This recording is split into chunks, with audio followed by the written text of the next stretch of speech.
Welcome to Magic Cat Gaming. This is the Magic Cat, and today we are going to be playing around with some Simic cards. So this exploration, we're looking at Simic, and we're going to do the ramp thing again. I know you guys probably are getting tired of ramp after yesterday's ramp gruel, but let's play another ramp deck because that's what Simic is really all about. Simic is one of the archetypical ramp decks. You use the green mana to get you to big stuff. You use the blue mana to, well, get card advantage. That's really what it's about. So this deck is mostly green. Because the reality is ramping into big stuff, well, green's got the big stuff too. But blue does add a little bit of snaz to this, and there's only 2 blue cards in this entire deck, and one of them's half green. But I wouldn't change them for the world because they absolutely play into the strategy that we're trying to do. So the first cards we're going to talk about, we're going to go through them by CMC. We got Gilded Goose. Gilded Goose is a card that will generate ramp for us. And it helps against the aggro decks because it'll give us some food that we can eat to get some life back. And you know, it's just a great little filler 1-drop card that you can use on turn 1. 2 Shadowspear. The primary reason for this is to give our big stuff trample. The lifelink is a nice bonus, and it's the only part that the Feasting Troll King will be able to take advantage of, as well as Elder Gargaroth. But it's just a really good piece of equipment, and it's a really low cost, so it's going in. Lotus Cobra. This is a really good ramp card in the current format, and it works really well in conjunction with some of the other stuff we're going to be playing. We want creature-based ramp because the Primal Empathy is going to be one of the ways that we stay in the game. So even if we just are only able to stick a goose and everything else that we play keeps getting killed, Primal Empathy will eventually grow that goose into a real threat. So let's go ahead and stick with that. So Cultivate. Cultivate is the premier ramp card in the format. 3 mana, 2 lands, 1 on the battlefield right away, 1 for the next turn, or that turn if you haven't played your land drop. There's nothing that Cultivate does not do well.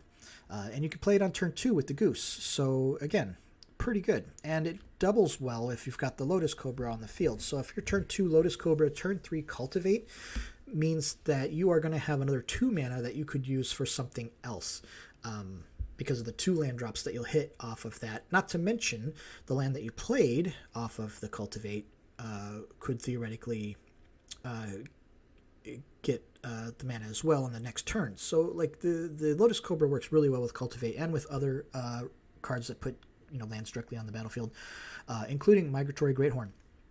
You can grow a Migratory Greathorn onto a goose. That is the ideal place for it, and use that on turn 2 as well to ramp up a land and make your flyer into a 3/4. So then you can untap, play a Primal Empathy, and if your opponent doesn't have pretty specific cards, either removal or something along those lines, then you're probably going to get to draw a card off of Primal Empathy, and that's not bad. After that, we really drop into the beaters of the deck. So we've got Elder Gargaroth. Needs no introduction. Really good card. Feasting Troll King, 7/6, Vigilant Trample.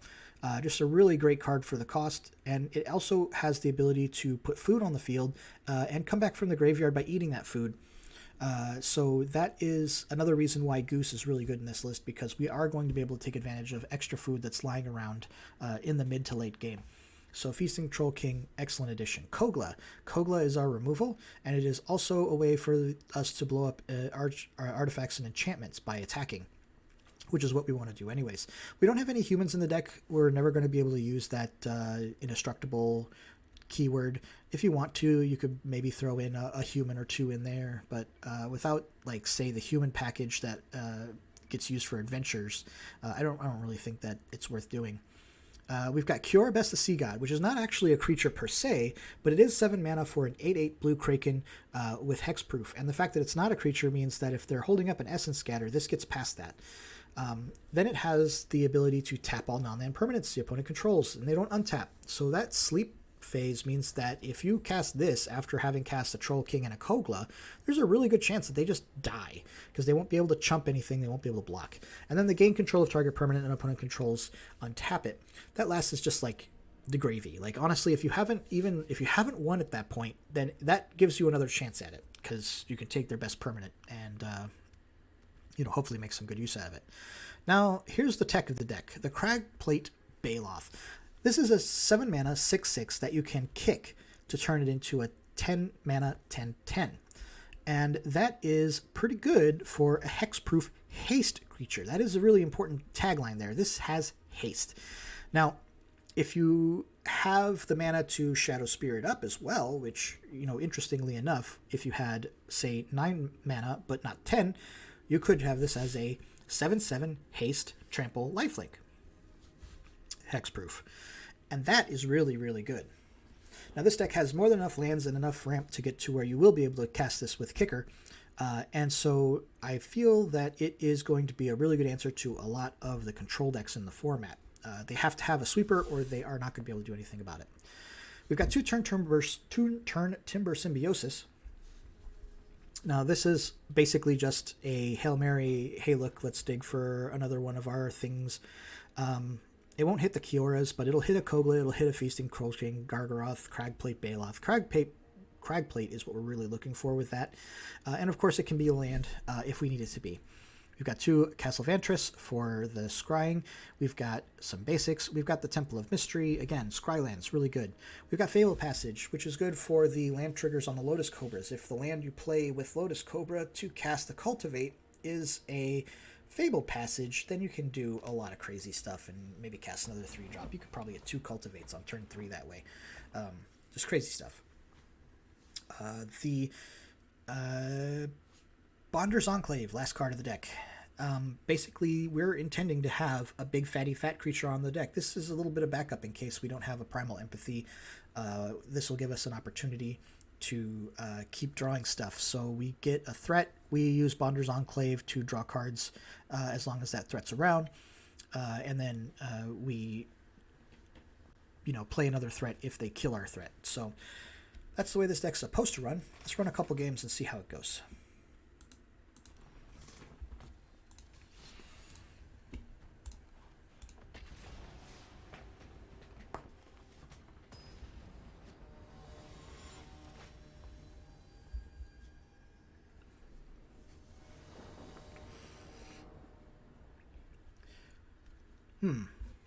Now that's interesting because we've got Forest Fabled Passage Lotus Cobra. We're a little short on the lands we need because we can't guarantee that we're going to be able to do anything with the Lotus Cobra. But if we top deck any untapped land, then the Lotus Cobra Fabled Passage Cultivate double is actually on the board. And that's cool enough that we're going to run it. We're gonna hope we get lucky. So we're going to play this Forest first, and we're going to hope that we get an untapped land. Otherwise, things are going to go badly for us. We did not get an untapped land. We did get a Gilded Goose. So we're going to go ahead and play this Fabled Passage, and then we're going to end the turn. Now, the reason we're doing it this way is because we've got a couple options. We could theoretically Migratory Greathorn. We could use the Goose to play the Lotus Cobra, and then use the Fabled Passage to get another mana. But I think Migratory Greathorn is going to be the safest play here. So we're going to go ahead and activate this. Go grab an island.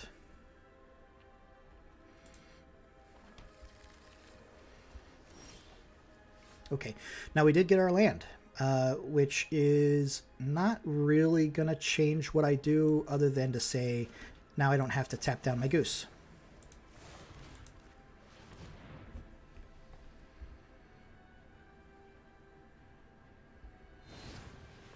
So now he did have the Bone Crusher. I kind of suspected that the whole time. That means I don't get my land, but I still get a 3/4. And that's not bad.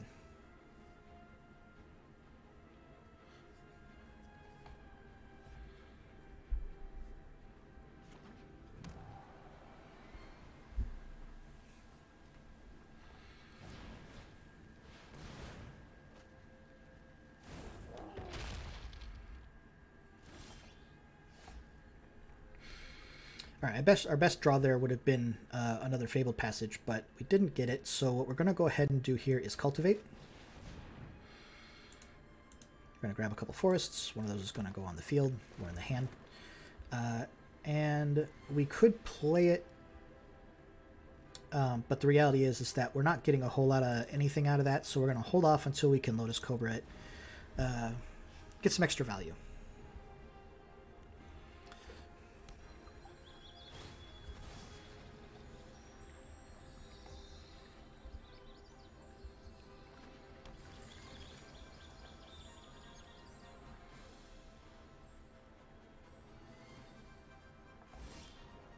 Alright, he didn't attack. Borrowing on my upkeep is a little bit of a choice, I suppose. He didn't have to do it then. He could have done it some other time. I'm going to go ahead and Lotus Cobra.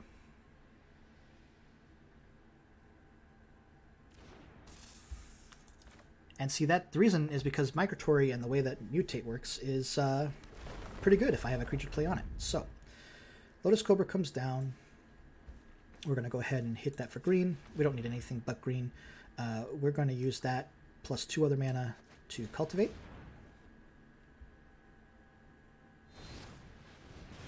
And he's going to Bone Crush in response, and that's fine.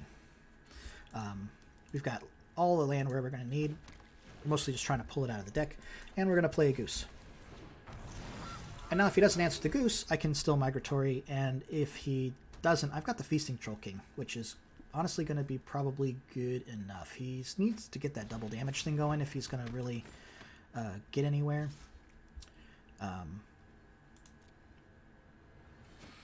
But yeah, I want to keep the Goose up so that I can continue to make food. That's basically the goal, is to have that Goose be a food battery. Alright, that's not terrible. Let's go ahead and let's just cast that as a 6/6 haste and get into town. Right? No, well, we've got the Troll King. We'll go with the Troll King instead.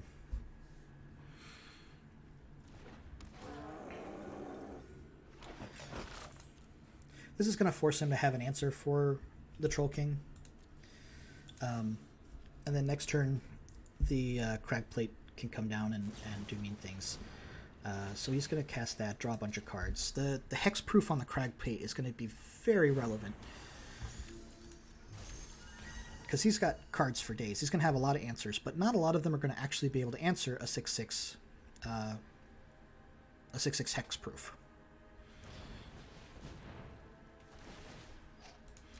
He might overdraw.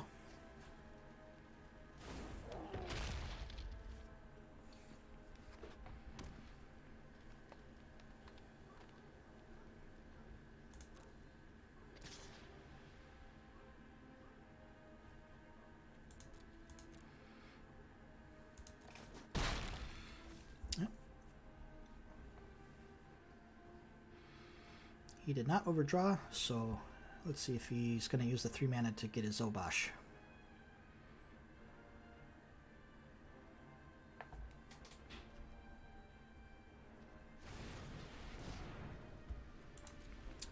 Nope, he's going to Beanstalk. Okay, I don't hate that. Alright, Temple of Mystery. Let's try to get to... Ooh, Shadowspear. That's exactly what we want, which means we're definitely not casting the Greathorn. We are going to cast the Cragplate. And we're going to get in with both.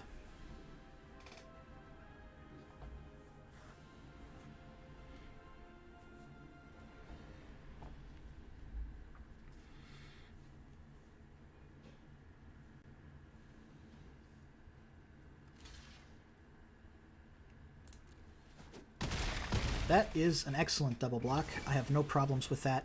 Getting those off the field is great. Let's see what he hits here. A Sandu and a bunch of lands, not impressive.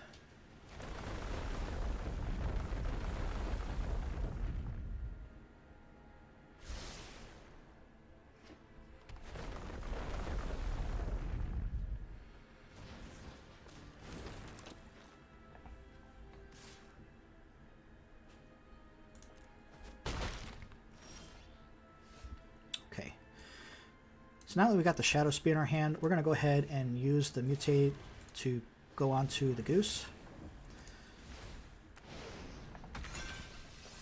Dig out another land. Let's play the Shadowspear. Equip. And we are going to beat.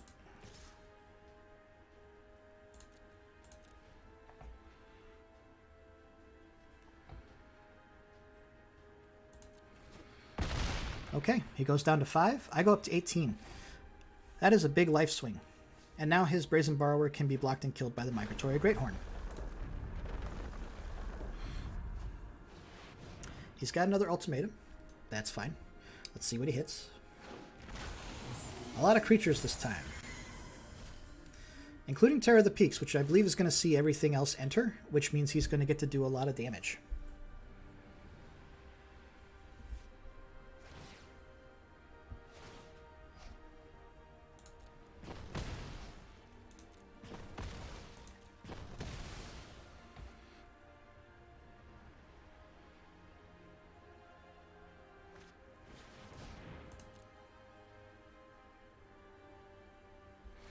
Now that was a misplay on my part. I should have...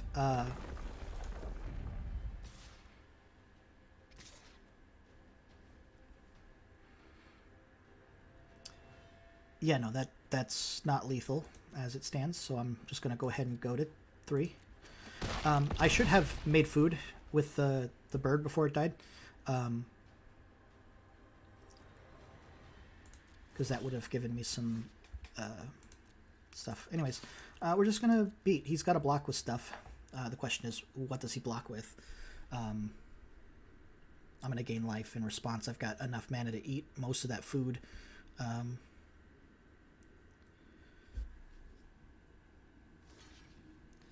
The question is, does he bother to stack block it with enough to kill it? Which it looks like he does intend to do that. So we're gonna go ahead and order it in the important way and go to damage.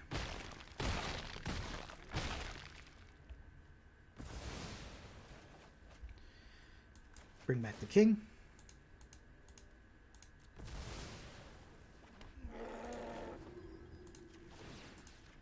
Equip. Play the land. Fetch a forest.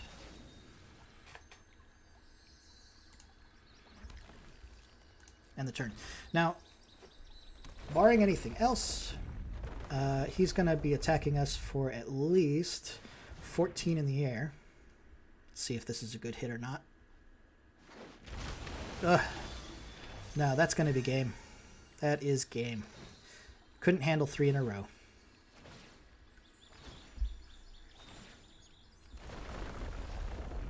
But at least it was an interesting game.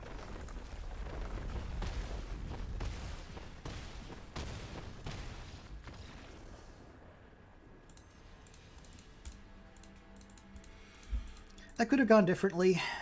You know, a little bit more of a threat if I had ever gotten the actual Bonders thing so I could have drawn cards on par with what he had. Maybe I could have gone wide enough to where that wouldn't have happened, but good chance that it just would have played out like that. Like I said, once he was casting Genesis Ultimatum every turn, like, that's hard to beat. That's really hard to beat. So we'll just go ahead and play another game and see what happens.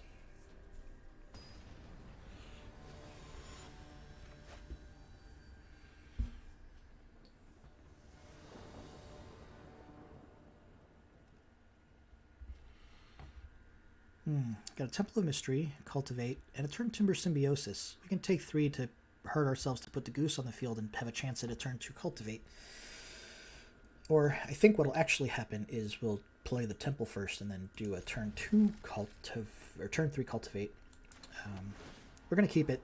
It's not great. Not the smartest play. But it's a virtual 2, and it's got a lot of gas. Okay, we got another land, even though it's tapped. We're going to go ahead and throw back the fake land, and we're going to play the Goose. Now next turn, we're going to Cultivate. Whether we hurt ourselves or not is going to depend on what we draw. Alright, we're hurting ourselves, so we're going to go ahead and play that. Pay 3 life, Cultivate. Grab an island and a forest. Forest on the board.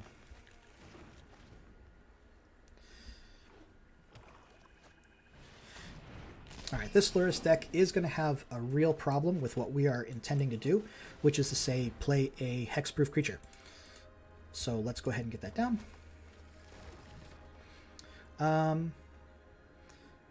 We could play a Goose to make another food.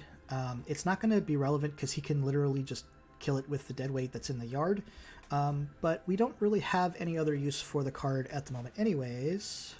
So let's just go ahead and throw it out there. If we can get him to use his resources to cast something from his graveyard that doesn't really impact our overall game plan, that's really good for us.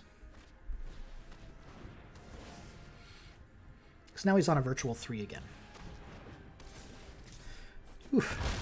And that lifelink, that's going to be tough. But what we're going to do is we're going to play a card that, unless he can kill us on this next turn, is going to shut him down hard.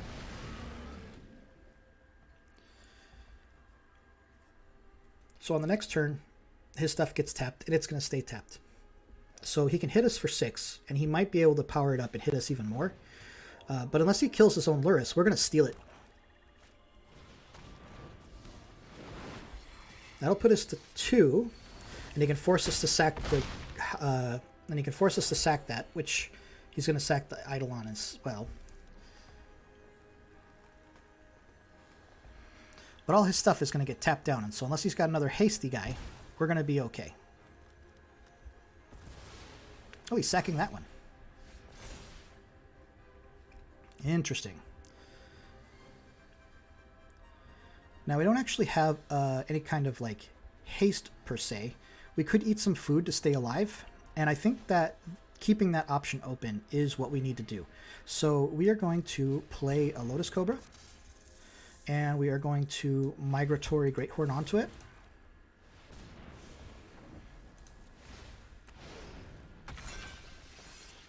Grab a forest.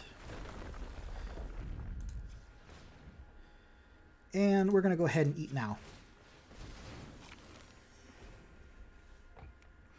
Now his stuff is staying tapped, and we're fine with that.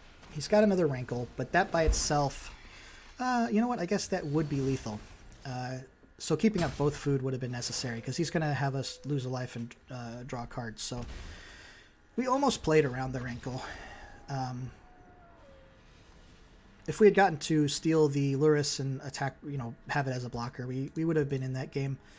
I feel like that was a misplay on my part. I could have played a creature and then ate 2 food, and we would have been just fine. But I felt like I had to advance the board. Anyways, so my misplays aside, that deck wasn't doing too badly, and with a little bit of refining, I would say it could be a very good contender. So if you enjoyed it, you know, just let me know. Feel free to like and subscribe if you're feeling like it. And I hope you have a very nice day.